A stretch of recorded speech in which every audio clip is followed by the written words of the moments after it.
donc kuna peka na kati ya kobika wana nzamba mimenga ezana bato su bayaki na bakaya ba poison. Ah bon? Qui n'a que du poison? Makasi ya koloba kutu te. Donc soki ezalaki na kilomoto te, j'allais même pas kozonga Kinshasa noki. Donc baligné kutu na yate. Zambe par là ake ko inspirer nga comment ko ça bato na domaine ya poison. Ta butu na osambela, c'est par là Zamba ye ko inspirer nga. Kana lupango na zalaki wana. Ezali na ndete mo eza pour maman Zamba ndete mo ko ya na Zamba yesinga na tongo. Kende na sima na ndete wana omona bilo mo bimi na kati ya ndete wana. Buka boye, zwa lititi boye, sangisa yango, sangisa na mungu akako toliaka. Tuta yango, pesa bato baza na poison.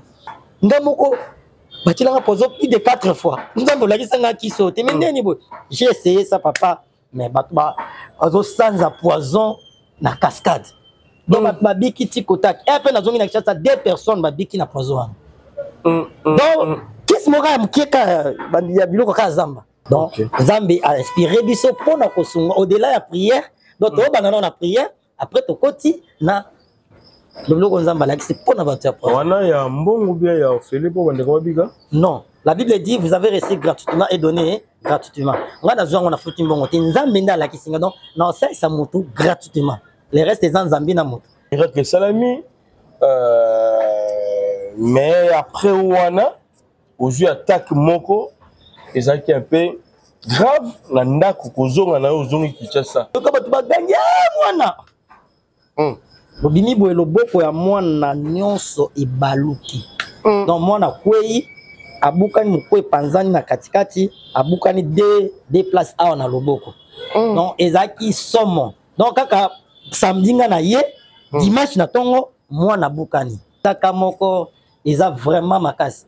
To mona tiango neti mwa boye vike bato susu bayibo ça na bokoko ni babandaki na bokoko mais ça est compliqué makasi parce que tozola la témoin nazoli la makasi et c'est une intervention ya hôpital batie la plaque ba makambu ebele bele OK attaque ngo oyoki balbe ezaki yango il faut batia plaque mais c'est vraiment bongo ebele na ma rentrée scolaire bonna nous tout saleli bangote donc eza facilité.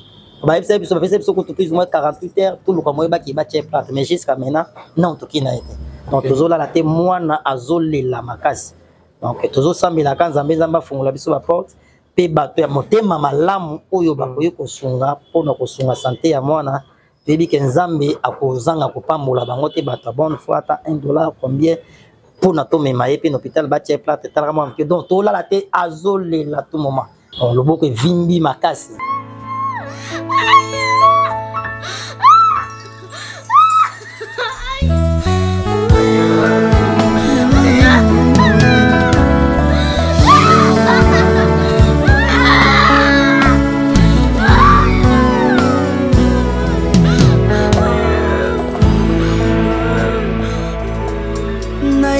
Na yo papa nanga monisanga loboko na yo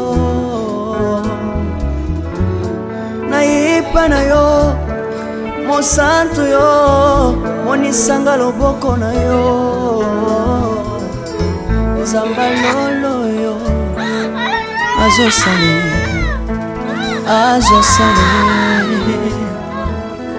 Zamba lolo je travaille là. Arrête de faire tomber les salives, je t'ai dit.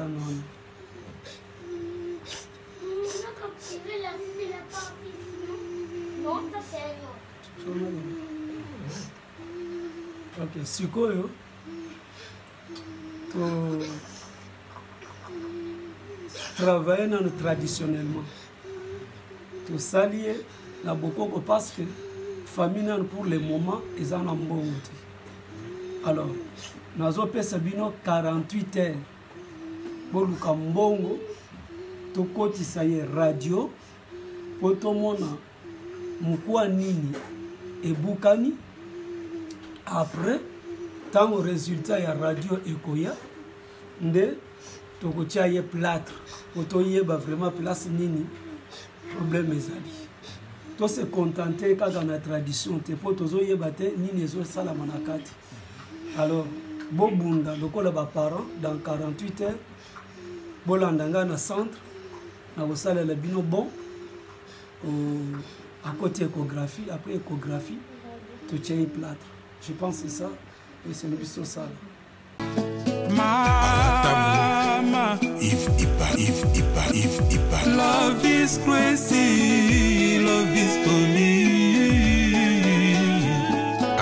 Shalom, shalom, peuple de Dieu de partout. Vous qui suivez cette grande émission, la retraite chrétienne avec Yves Ipa, tout ça de défaut. La fin avec la série continue toujours dans votre chaîne Super Promo DSA 43. Voilà, nous sommes déjà avec les prophètes Gelor, les prophètes majeurs. Tous les années, nous sommes là ébélés par rapport à la sujet na plateau na biso alelo. Moi je peux me belé à mon ami sous na biso en fait toyé ba ni les cas et puis na kati la tata et l'homme de Dieu de péché moté santé na yo et puis à musala o nzamba péché pona bana na nzami surtout ba la biso. Et merci beaucoup papa toza malam na ngolo nzambe. Amen. Et musala pezo qui ne vient tozo bunda toujours na ngolo nzambe malgré la facilité. Oyebika makambo comme na 2021 bapanzaka babot bapanzaka babiloko église ko to bandeli sko à zéro d'instreamer ezate tela organiser voix ezali donc to sala ka sec mais nzamba zo sunga to singa pina batamate malamba o ba ko ko contribuer na musala nzambe surtout mingi to za posa ba matériel synthé drum ba micro ampli donc synthé ça met toujours travailler à la semaine prochaine nzamba sungi toujours banda sous séminaire mo à 2 semaines au toujours le toujours les retours du Christ. OK. To sara bon na sec mais ezoki na ngoni ni bombami na sima ko pesa. Po bana na so ba so pesi la pasteur ko baliaka na bango moko voilà, il est ni batami na sima moto a pesaka surtout na maman Nzambe. OK, merci beaucoup papa Yves. Malgré na si oyebinga to travailler pe moi tamulai na ninga ko lobela mingi mangambi ya mbongo na médiaté. Mais vu que poser nga question wana na lobanga mukie et eloko ebatami na sima ya kopesa bible il y a pas de bonheur, il y a plus de bonheur à donner qu'à recevoir. Donc muntako ko zoa bozité so capacité et la Bible dit aussi ce que l'homme aura semé il les moissonnera. Na vie chrétienne les appels loko mingi ba chrétien mingi ba yebate. Il y a des principes. Un jour, tu as les principes de la vie chrétienne. Donc, il y a makambo ya bonzambe, et ça a des principes au Nzambe atia. Donc, il suffit seulement qu'on respecte les principes ya Nzambe par rapport à likambo oyo aux anayango. On appelle ça exemple il y a des choses. Dès que tu as na bonzambe, ce qu'on a pour ça au comme en onction. Si tu veux atteindre un niveau moko domaine spirituel onction ma casse, il faut se sacrifier. Il faut la vie de prière, vie à sacrifice. La crainte de Dieu, la sanctification, au monde, donc il faut payer prix pour comme on a onction. Le prix à onction, la vie de prière. Mais ceux qui ont lingu au comme on a bon aux la béni, il faut appliquer et les donner. OK. Donc c'est ça le principe de Dieu. C'est que l'homme aura semé, il le moissonnera. Comme on a dit à Moutalbou, à l'oninguba buka masango. Donc ce l'oninguba au buka nguba. Au l'onimbong au buka mbong. Donc ezana secret moko ya mutu ya nakati. Yango moni même Nzambe. Lorsque bana Israël ba bimaki na Égypte, aïbsi Moïse senga bango baya na ba or baya na buzwi na bango pona otongela ngai tabernacle, otongela ngai temple. Donc c'est ça. Et ça très important. En tout cas, merci beaucoup l'homme de Dieu.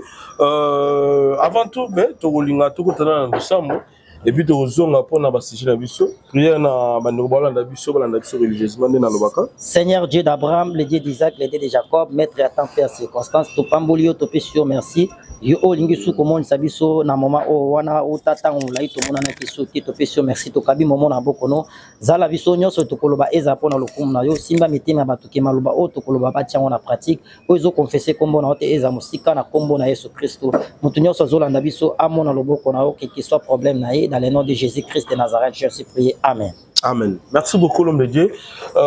Bandeko moni opete moi mikolo belé en fait et Moussala dans Nzambe kaka ou bien bah retraite veiller tout ça je sais pas aux gens qui ont mission de service mais comment.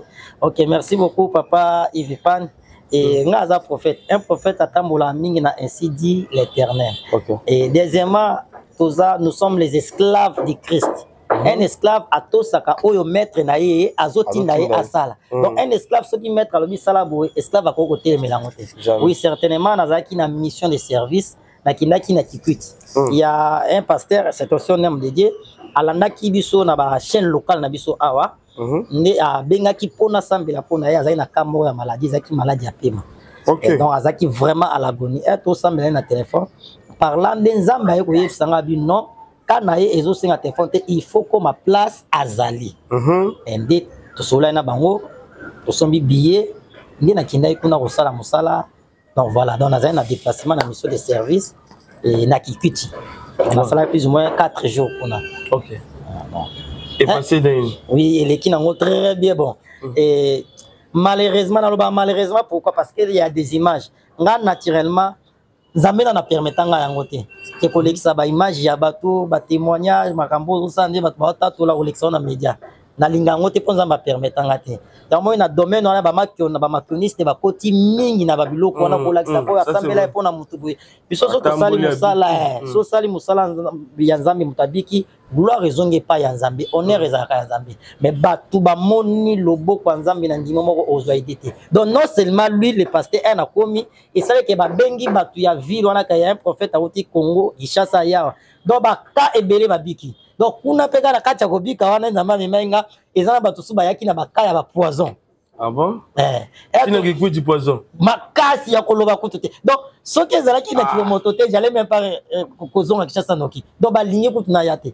To sali baka resembler boye. Nzambe par là ake ko inspirer nga comment ko salisa bato na domaine ya poison. Oh, nande. Donc na sambeli mais alakisi nga susu babiloko ya bokoko. Donc c'est-à-dire babiloko ya zamba. Tu as une par vision ou qui en fait une expliquer biso. Na sambeli pona bato na moi.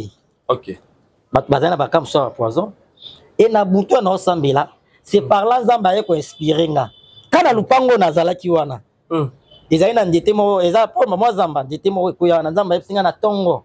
Kende na sima na ndete wana omona bilo mo ebimi na kati ya ndete wana buka boye zwa lititi boye sangisa yango sangisa na mungu akakotoliaka tuta yango pesa bato bazana poison.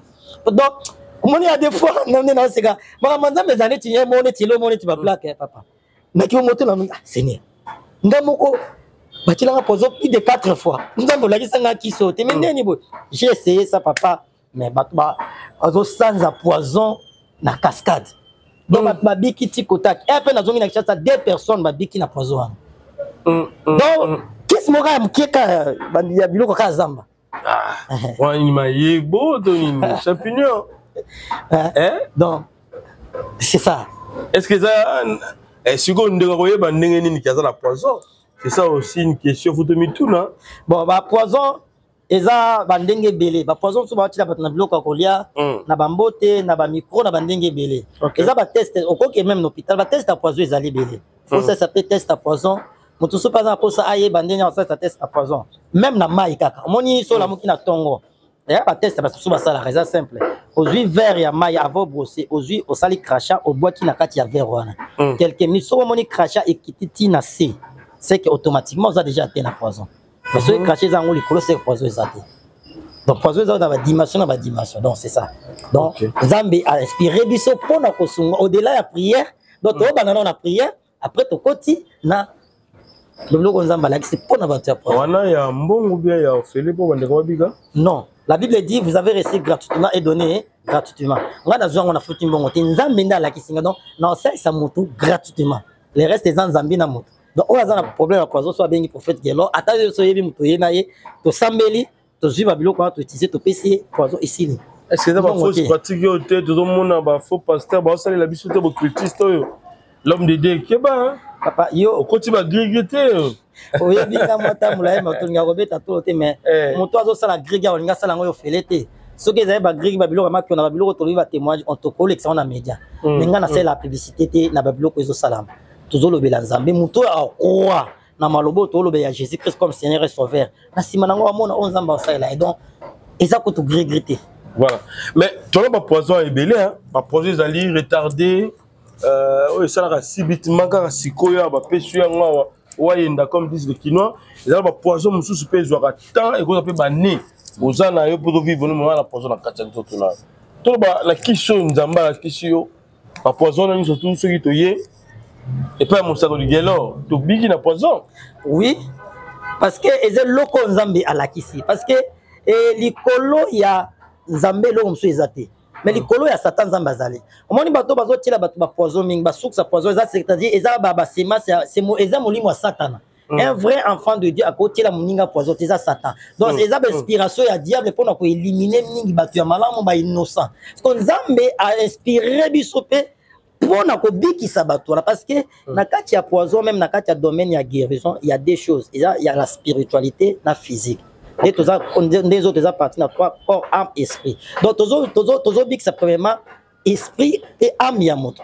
Deuxièmement d'autres parce que ça par exemple ce côté na kati ya makila. Au sambeli deuxièmement au pesipe kiss. Donc nous tous dépend de la souveraineté ya Nzambe. Mon super prière ya pas ma biki. Mon super Nzambe lo au sambeli pesa pe na iloko pour ebik ça pe nous autres ndenge le beza par exemple ce côté il y a penza d'autres mingi.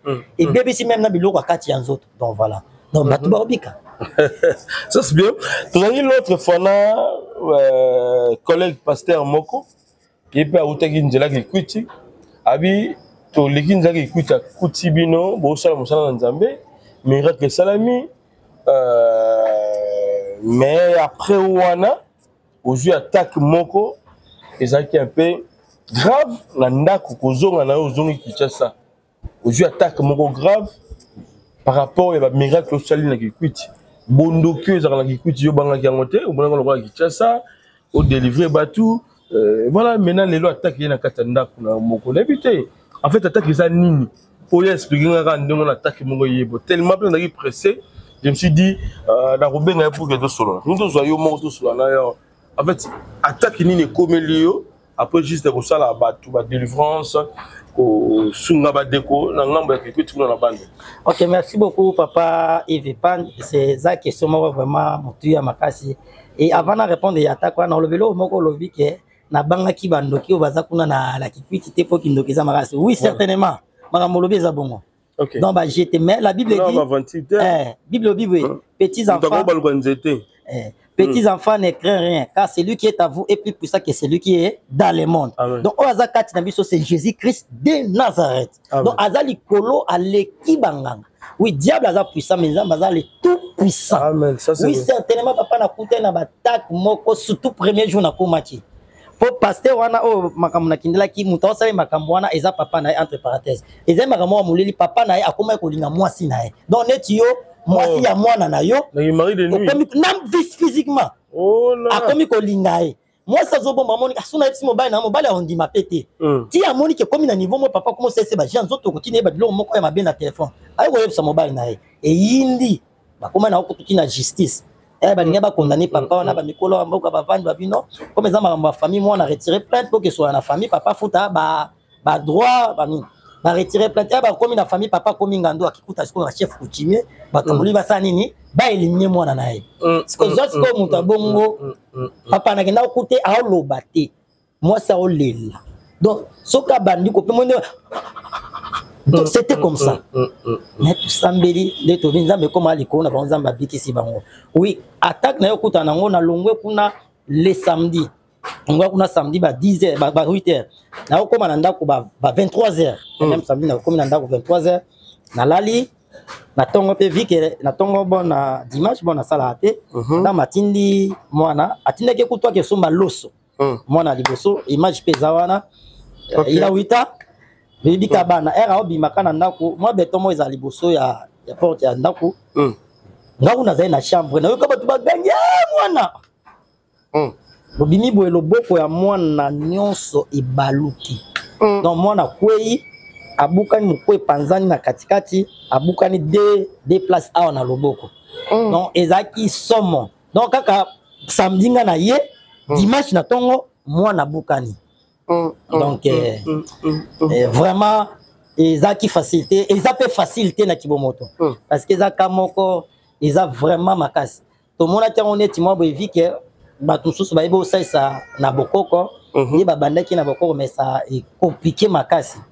parce que tozola la témoin nazoli la makasi et sengisiko intervention ya hôpital atie la plaque ba makambu ebele OK attaque ngo oyoki balbe ezaki yango wana est-ce que fracture dans makasi oui ya makasi oui abukani des places awa na awa mukwana katikati pe Tanzanie. Et là, mais si vous suivez na ndenge nini pour le lot, rentrée scolaire yango yo, Makamusé belé en fait pour la banane na biso de beaucoup la raboyer et surtout que vous type mission de service je crois bien pasteur écoute peut pessiment mon soleil moi bien sungio to pe bandimi po mon bolier rappeler c'est pas bandimi moi logo ya quitté pour soutenir moi na zo mona na vidéo en dans tala moi na zo lela toujours bokoko est-ce qu'il y a pas moyen moi même dans hôpital et minene wa sungaye bon pour lo vraiment ndeka na lobby mission de service na kindaki kizana pour na mbongo te parce que la personne on a kindaki ko sambela pour nae aza vraiment grave azala qui gravement malade otalaka responsable er mutaku aza malade pour ba côté même hôpital minene simbité ba ça qui est simbité il n'avait pas l'argent donc mission na kindaki nazo ki mbongo kuna te mais ba sombela ngaka billet ya retour et même na zonga ki na zonga même na mbongo te donc kaya mona vraiment eza bon peut-être bato suba moi ndé tolo parce que na ngalo ba mingi ba demande mingi na médiaté et vite ça tout ba ko mais eza vraiment sauter même na vidéo moi na moto ça ça na biso ça non kawana et osenga lisusu na boko côté il faut hôpital et un hôpital qu'on a ba sengi biso il faut ba tia plâtre mais ils sengi vraiment bongo belé na ma rentrée scolaire bon na ko tout salé les bangoté donc eza facilité bah il s'est que plus ou moins 48 heures tout le monde qui va tia plâtre mais jusqu'à maintenant non tout qui n'a été donc toujours là la témoin na azolé la makasi donc toujours sambela kan zambe zamba fungula biso ba porte pe bato ya motema malamu oyo bakoyi kosunga pona kosunga santé ya mwana pebi ke nzambe akozanga kopambola bango te bato bonne fois ata $1 combien pour na to mema yepe hôpital ba tia plate tala moi que donc to la la te azolé la tout moment réseau ça la même na passe à 8 ans 8 ans aïe aïe aïe mon king 8 ans le boko vimbi makasi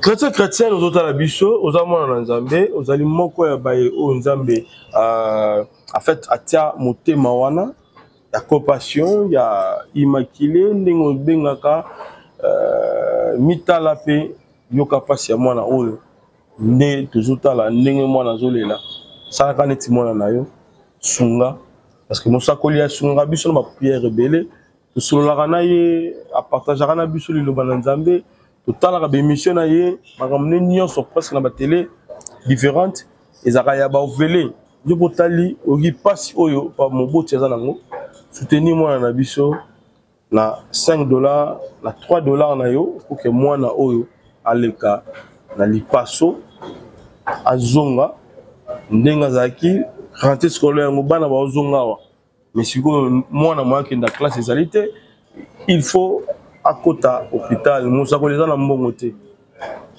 alors ozali mosali na nzambe ozali mwana na nzambe otala biso to soutenir ndeko na biso eza malamu alors docteur signifier ndenge nini pona pour l'opération il faut néanmoins combien tout ça ça demande quoi vraiment pour que ndeko aleka na opération bon to kotsa ki na radio aliboso nde ba détecter ki na lobby ba moni moko awa na kati panzani et pasuki na ndenga bukani déplace boy parce que ba tindi biso lisusu photo ke na hôpital lisusu o eza ba na mabanga o baza ba spécialiste na domaine ya mikuwa nde ba tinda biso kuna to kota po ba détecter vraiment bien pour kuna place ba kota liboso babi et pour risquer même ba opérer na loboko bon et ça n'a vraiment pas si makasi j'avais même pleuré bon et c'est même nzambe na ki motambe nzambe après ça quoi ko ta sala musala na oya makasi ba babiki mwana nanga mukiebo bon et la Bible dit toute chose concourt bien à ceux qui aiment Dieu et somme le bien les malheurs atteint souvent les justes mais l'Éternel l'en délivre toujours depuis que nzamba babiki ça ndesi ko tozolinga so tozimo to ko na mabanga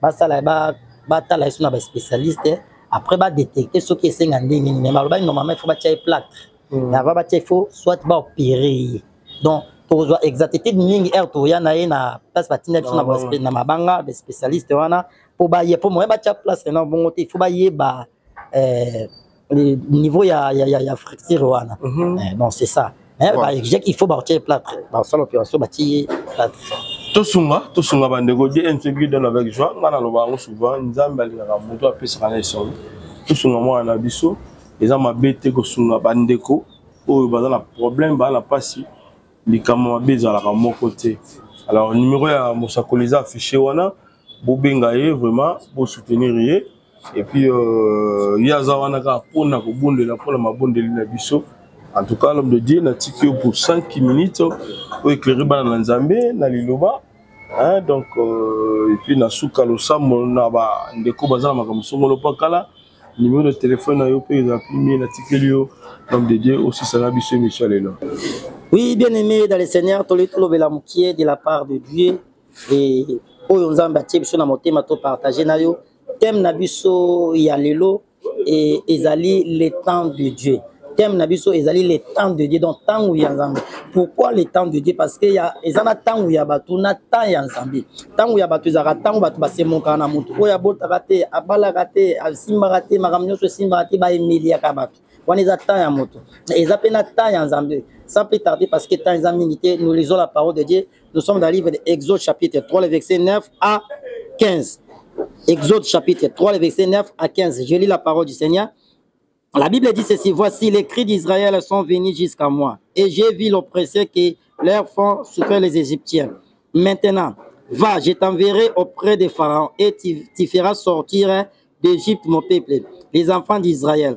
Moïse dit à Dieu, qui suis-je pour aller vers Pharaon et pour faire sortir d'Égypte les enfants d'Israël? Dieu dit, je serai avec toi et ceci sera pour toi le signe que c'est moi qui t'ai envoyé. Quand tu auras fait sortir d'Égypte les peuples, vous servirez Dieu sur cette montagne. Moïse dit à Dieu, j'irai donc vers les enfants d'Israël et je leur dirai, le Dieu de vos pères m'a envoyé vers vous. Mais s'ils me demandent quel est son nom, que leur répondrai-je? Dieu dit à Moïse, je suis celui qui suis. Et il ajouta, c'est ainsi que tu répondras aux enfants d'Israël. Celui qui s'appelle je suis m'a envoyé vers vous.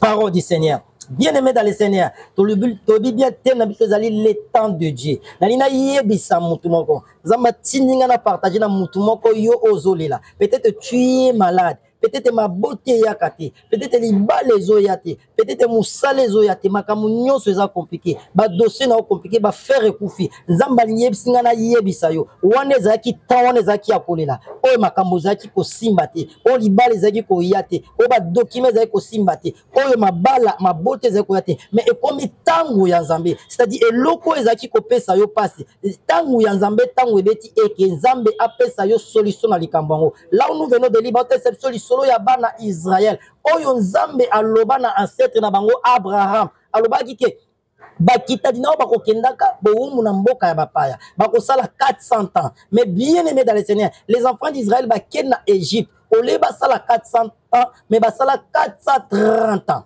c'est-à-dire bakomi ko souffrir et bakenda na Égypte na nzela ya Joseph lorsque Joseph a salaki alliance boloyoka ni moko na Pharaon et Joseph a benga bandeko na na tangu ya Pharaon bazaki na vie ya malam bavanda na ville ya Goshen zaki ba ville ya kitoko na kati ya Égypte mais lorsque Pharaon a akufi après même la mort ya Joseph et bana Israël Pharaon a remplacé qui a commis ko faire souffrir bango les Israélites ba commis ko nyokwama et ba bandi ko belela et c'est alors Nzamba ki ko kutana Moïse na kati ya buisson d'ardent ya moto ayebisi j'ai entendu Nzambabi na yoki ba cri na yoki kolela ya ba Israélite c'est comme si pendant ces na tawana nyoso nzamba za yoka bangote na nina yebisa mutu moko peut-être ozomona comme si pendant yo zo le kala ba moment difficile pendant zo le kala ba moment ya pasi comme si nzamba za yoka yote mais cette fois-ci nzamba yoki kolela na yo nzamba yobi na yoki ba cri ya ba Israélite nzamba yebisa yebisa mutu moko nzamba yoki ba cri na yo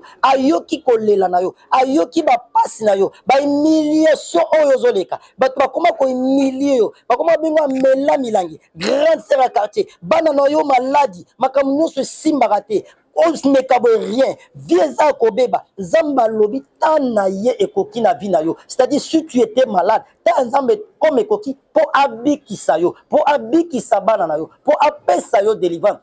Et Moïse a lobby, Zambabi kende siko libérer banananga. Bien aimé, à chaque époque, même au temps de la Bible, lorsque peuple bazaï ko souffri, tant Nzambe alingaka po akangola mutu moko, to akangola une nation atinda akaba envoyer na ye, atinda aka mutu. Et pona bana Israël, et singaki Moïse a kende. Et le lo pona vie na yo, peut-être Nzamba tinga na yebisa yo. tanaye ekoki pona vina yo. Et Moïse alobi na Nzambe na kokende. Soki libota wana batuninga kombo ya Nzambe wana tindio nani. Nzambe alobi yebisa bango. Nzambe ya batata na bino, les dieux d'Abraham, d'Isaac, de Jacob, c'est-à-dire les vrais dieux. Abi kombo nanga je suis. Alléluia. Bien aimé, c'est lui qui s'appelle Je suis m'a envoyé pour te dire que tanaye et kokina vinayo. Or, quand la Bible parle de Je suis, c'est-à-dire verbe conjugué dans temps présent, j'aimerais dire à quelqu'un, le Dieu que toi tu pries, le Dieu que toi tu as donné ta vie en lui, il est le Dieu présent, il est l'omniprésent. Bien aimé, Dieu te voit. Et azoyo kabatri na yo, yangwa tinina yebisa yo, ketana yo ekoki. C'est-à-dire, on va prier pour toi. Si tu crois la parole de Dieu, si tu crois réellement que Dieu existe, notre numéro est affiché. Appelle-nous bien-aimés dans le Seigneur. On va prier. Et le Dieu de la Bible, le Dieu de la Bible, le véritable Dieu, il va opérer quelque chose dans ta vie. Parce que tango koki. Oh, tango yanzambe so koki na vie à mutu. Muta foksara lisu et l'autre côté bien-aimé dans le Seigneur. J'aimerais te dire ceci. Peut-être auparavant, aux alaki ko forcer ma relation. Auparavant, aux alaki ko forcer ma kambo. Auparavant, aux alaki ko luka balisunye pa yabato. Mais cette fois-ci, comme ta yanzambe koki, tu ne forceras plus des choses bien-aimé dans le Seigneur. Bana Israël va forcer et l'autre mon côté. Tant Moïse a bimisi bango, malgré l'opposition ya Pharaon, malgré l'opposition, premier flot, Pharaon a résisté jusqu'à 9 flots. Na ebisi mutu moko landanga. Lokola ta nzambe koki. Obstacle nyonso ezaki liboso na yo. Nzamba ko isayango. Et ban Israël ba koma liboso ya mer rouge. O ezaki lokola obstacle. Mais comme ezaki ta ya nzambe, batali na sima. Pharaon zolanda bango. Na ngambo boye. Ngomba, nangambo ngomba liboso mer rouge. Mais comme ezaki ta nzambe, et c'est nzamba facilité makambo. Nzamba epsi Moïse, yebisa peuple. Exode chapitre 14, bal et laté. Les Égyptiens que vous voyez aujourd'hui, vous ne les verrez plus jamais. J'aimerais dire à quelqu'un, les Égyptiens qui présentent aujourd'hui, ezali kambouane ezole kilayo, peut-être maladie, peut-être souffrance, peut-être vie à bananayo, peut-être musala, peut-être mabota, peut-être libala. Et nzamba lobi lokola tana ekoki, Égyptien wana, obstacle wana. Au monde angote mer rouge fungwama bana Israël baleka na sek nani na yebisa mutu moko lokola ta nzambe koki mobali avina o akoya mobali avina yo zoya mwasi avina yo zoya mabota na yo bana na nzamba opesa yo parce que la Bible dit bana bazali pamboli ko te pa nzambe musala na nzamba opesa yo. La Bible dit les précieux trésors que Dieu a donné à l'homme c'est l'activité qui mia na nzamba opesa yo parce que Jésus lobi je vous laisse la paix et je vous donne ma paix. Bien mais quel est ton problème ta nzambe koki na vina yo. Yo ozolanda biso, nous sommes presque à la fin. Yangwezaki exaltation abiso, les temps de Dieu. Et Tonito semble initialement, j'aimerais prier pour toi. Quel est ton problème? Incline seulement ta tête si tu crois la puissance de Dieu et on va prier. Seigneur Dieu d'Abraham, le Dieu d'Isaac, le Dieu de Jacob, c'est lui qui s'appelle Je suis. Je te prie, état que ton serviteur, que moutunyoso alandi biso na moment où nzambalola, quel que soit problème naïe, quel que soit obstacle, quel que soit diré à l'ikamunaï, bana Israël basala 430 ans zambi mais au délivre bango. Na sambe pour na mutumoko azolanda biso. On a me pesa solution à problème naïe, lokolo bi ke tan naïe ekoki, o nyonso zalaki ko déranger, o ezali ko pesa pas nzambe longwa. Na kombo na Yesu Christ de Nazareth, je suis prié. Amen. Nzambe apambola bino bien-aimé dans le Seigneur, ceux qui Yesu Christ azongité, to komona na mon numéro est affiché, c'est plus 243 85 41 59 230. Plus 243 85 41 59 230. C'est votre humble c'était prophète Gelo. Na ba epe bazana posa basunga biso pona makambo tozango même ramazambe numéro là benga biso to sambela pona yo et na bolamu na yo na aide na yo Nzambe akozanga ko pambola ote. Ozana posa ba orientation ba directif benga biso numéro zana. Ozana mutazana maladie à poison benga to ko ça gratuitement. Nzambe apambola bino.